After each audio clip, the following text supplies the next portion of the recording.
প্রিয় শিক্ষার্থী বন্ধুরা, আজকে আমরা নতুন চ্যাপ্টার অর্থাৎ চ্যাপ্টার 4-এর যে দ্রবণ রয়েছে বা সলিউশন সেটা শুরু করব।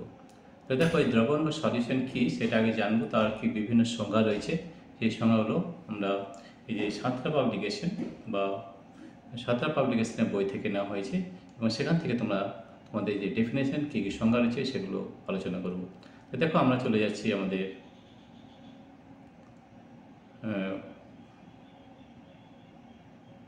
ঠিক আছে। তাহলে আমরা আজকে ওই সংজ্ঞাটা করব, দ্রবণ একটু আলোচনা করছি। ঠিক আছে, তাহলে দেখো আমরা চলে যাচ্ছি এখানে আমাদের যে চ্যাপ্টার রয়েছে দ্রবণের, সেই দ্রবণে দেখে নিই আমাদের কী কী চ্যাপ্টার রয়েছে এবং কী কী আমাদের পড়তে হবে। ঠিক আছে, তাহলে সব থেকে প্রথমে আমরা এখানে ডাউনলোডসে যাব আর এখানে আমরা দেখে নিই আমাদের কী কী রয়েছে সেটা একবার দেখে নিচ্ছি। ঠিক আছে,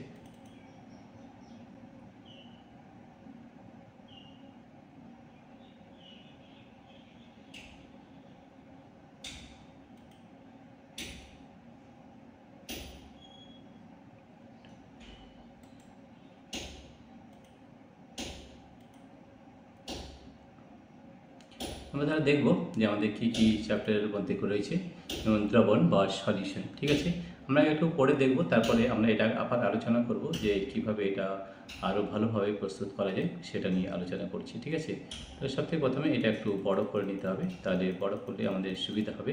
তারপরে এটা আলোচনা করব যে কিভাবে এটাকে আমরা করতে পারি।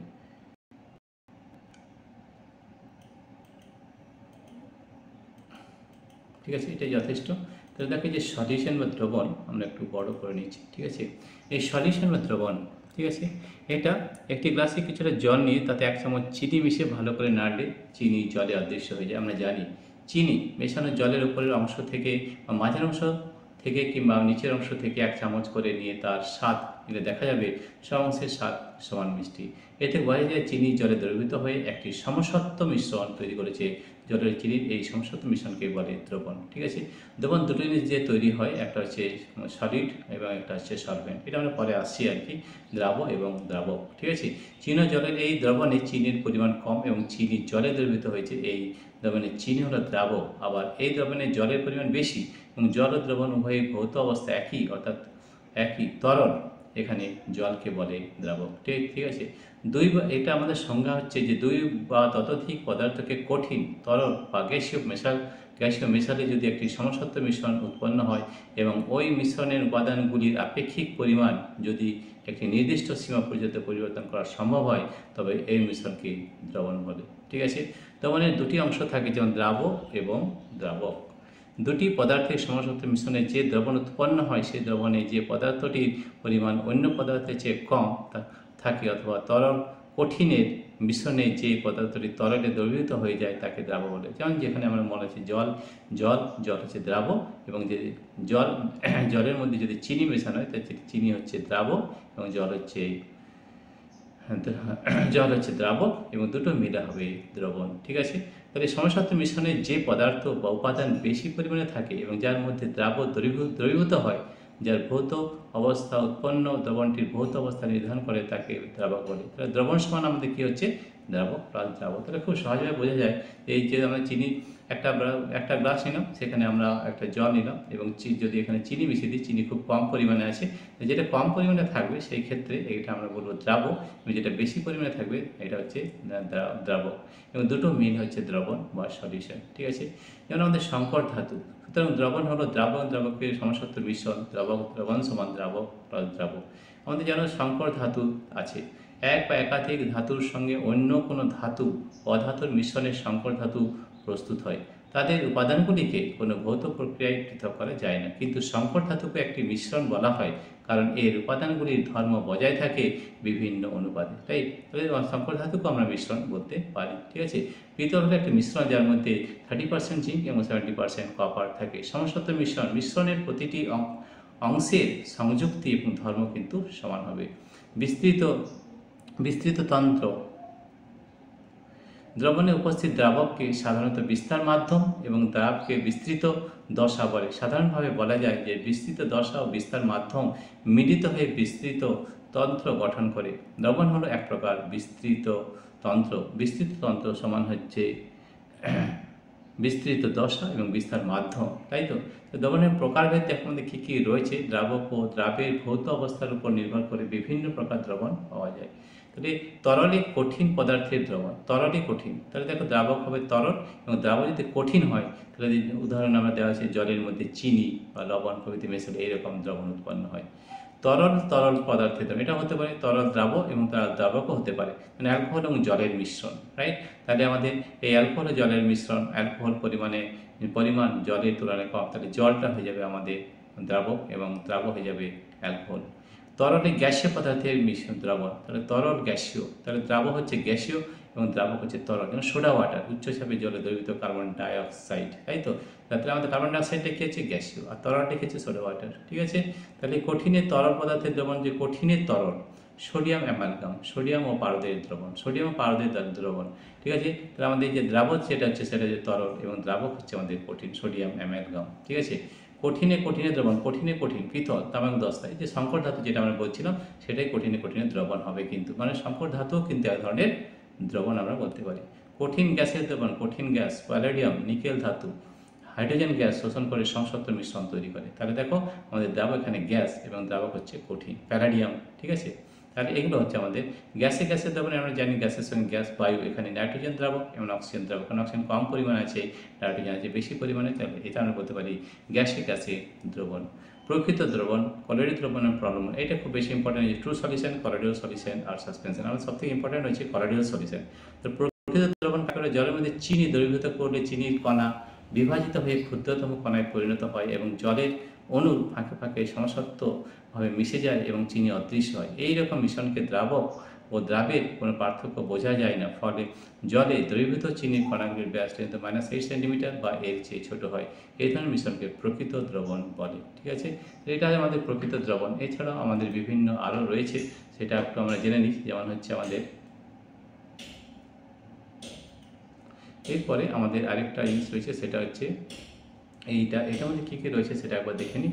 এটার মধ্যে রয়েছে এই যে যখন কোনো দ্রাবকে কোনো দ্রাবের কণাগুলি বিভাজিত হয়ে 10⁻⁸ সেন্টিমিটার ব্যাসে কিংবা আরও ছোটো কণায় পরিণত হয়, দ্রাবকের অণুর মাঝে স্থান নিয়ে দ্রাবকের সঙ্গে ওতপ্রোতভাবে মিশে স্বচ্ছ সমসত্ব স্থায়ী মিশ্রণ উৎপন্ন করে, তখন এই মিশ্রণকে প্রকৃত দ্রবণ বলে। মানে জলের মধ্যে চিনি একদম পুরোপুরি কিন্তু মিশে যায়, তাহলে কিন্তু সেটা দেখা যায় না, ঠিক আছে।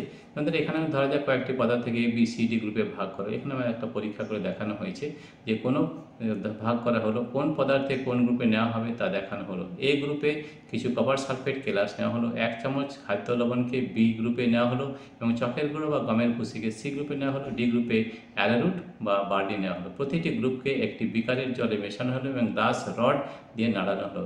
মিশ্রণের কণাগুলি কি দৃশ্যমান হবে? একটি টর্চের আলো বিকারের মিশ্রণের উপর ফেলা হলো এবং পাশ থেকে দেখা হলো। আলোক রশ্মির পথকে দেখা যাবে। মিশ্রণটিকে কয়েক মিনিট স্থিরভাবে রেখে দেওয়া হলো। ওই সময় ফিল্টার করার যন্ত্রপাতি প্রস্তুত করা হলো। আমরা কীভাবে ফিল্টার করে দেখো, মিশ্রণের কণাগুলিকে স্থির হবে না কিছু সময় পরে থিতিয়ে পড়ে। মিশ্রণটিকে ফিল্টার করা হলে এ থেকে ফিল্টার পেপারে কোনো অপদ্রব্য পড়ে থাকবে। ফলাফল নিয়ে আলোচনা করে এবং মতামত দেয়। এটা একটা পরীক্ষা করে দেখতে হবে। A এবং B গ্রুপে জলের মিশ্রণ হলো দ্রবণ, C গ্রুপ ও জলের মিশ্রণ হলো প্রলম্বন এবং D গ্রুপ ও জলের মিশ্রণ হলো কলয়েডীয় দ্রবণ, ঠিক আছে। আমাদের এখানে তিনটেই কিন্তু আমাদের এখানে পাওয়া গেছে। উদাহরণ দিয়েছি যে আমরা জলে চিনি গুলে যে শরবত তৈরি করি তা কিন্তু একটি প্রকৃত দ্রবণ এবং প্রকৃত দ্রবণের কিছু বৈশিষ্ট্য কিন্তু রয়েছে। কী কী রয়েছে? তাহলে প্রকৃত দ্রবণের দ্রাবের তথা বিস্তৃত দশার কণাগুলির ব্যাস 10⁻⁸ সেন্টিমিটার বা তার কম হয়। প্রকৃত দ্রবণ সমসত্ব হয়। প্রকৃত দ্রবণ স্বচ্ছ হয়।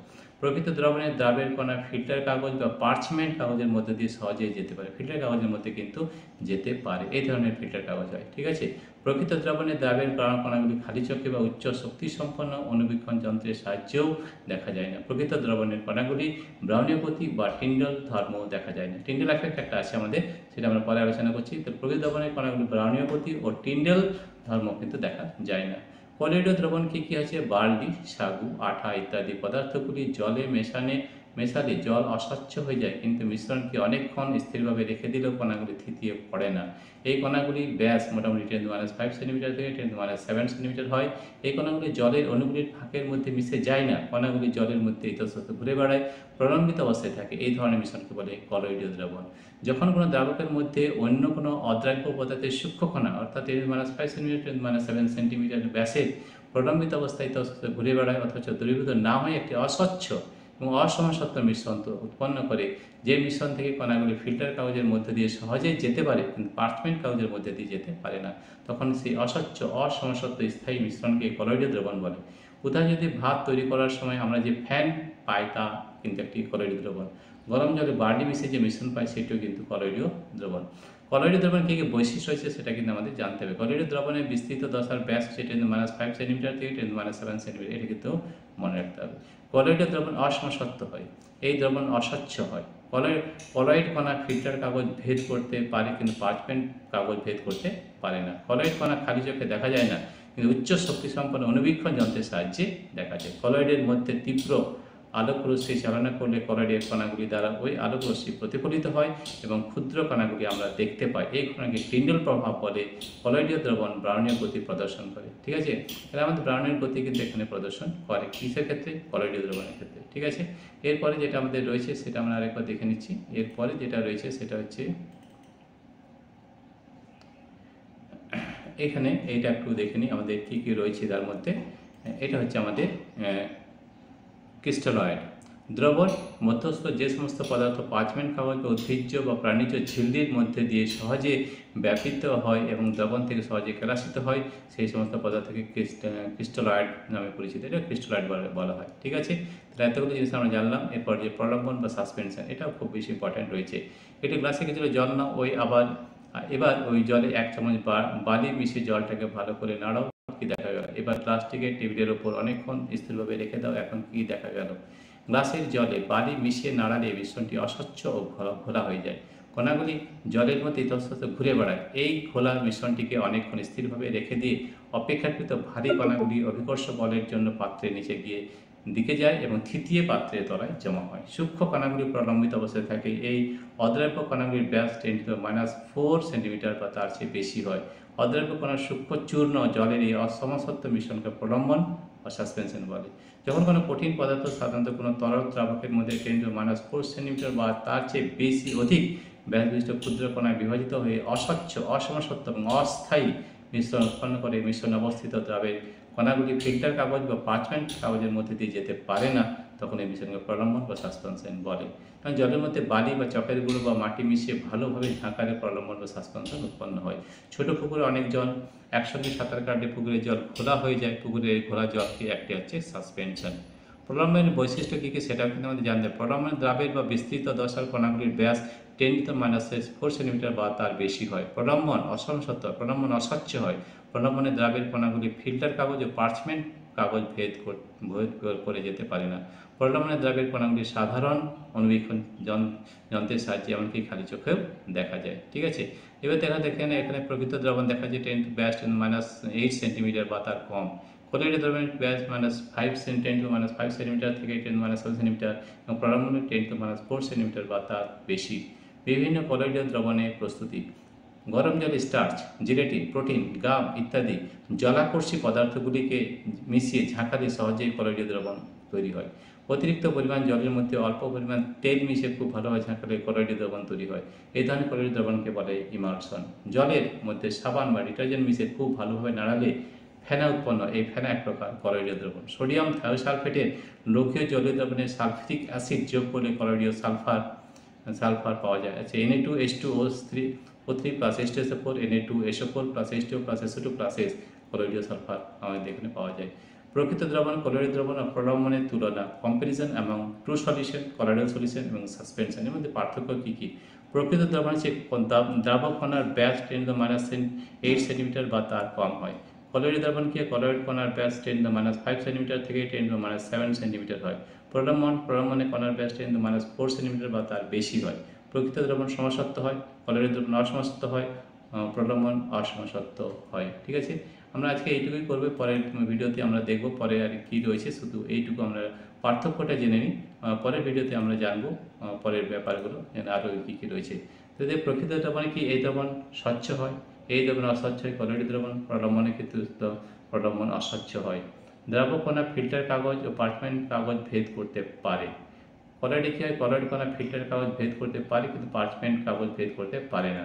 প্রলম্বন দ্রাবের কণাগুলি ফিল্টার কাগজ বা পার্চমেন্ট পেপার ভেদ করতে পারে না। ঠিক আছে, আমাদের এখানে দ্রাবক কণাগুলিকে খালি চোখে বা উচ্চ শক্তি সম্পন্ন অনুবীক্ষণ যন্ত্রের সাহায্যে দেখা যায় না।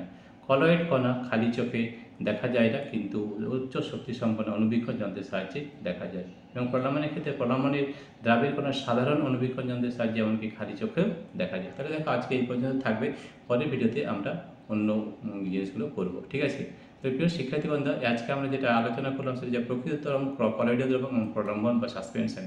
তো এই জিনিসগুলো আমাদের খুব ভালোভাবে বুঝতে হবে এবং পড়তে হবে। ঠিক আছে, এছাড়াও আমাদের আরেকটা জিনিস যেটা রয়েছে সেটা আমাদের একটা, এটা তোমাদের একটু দেখে দিই যে আমাদের কিছু কোর্স রয়েছে। এই কোর্সের মধ্যে এই যে আমাদের ক্লাস 9-এর এই দেখে নাও মাই কোর্সের মধ্যে, আমাদের এখানে মাই কোর্সের মধ্যে এই যে ক্লাস 9-এর কোর্স রয়েছে 118 কোর্স রয়েছে। এটা class 9 physical science course West বেঙ্গলের জন্য। এবং এখানে কিন্তু আমাদের কী কী রয়েছে সব দেখতে পাবে। এখানে আমাদের বিভিন্ন ধরনের ভিডিও রয়েছে, লাইভ ক্লাস নেওয়া হয়, মেজারমেন্ট সব চ্যাপ্টারে কিন্তু ভিডিও কিন্তু দেওয়া রয়েছে।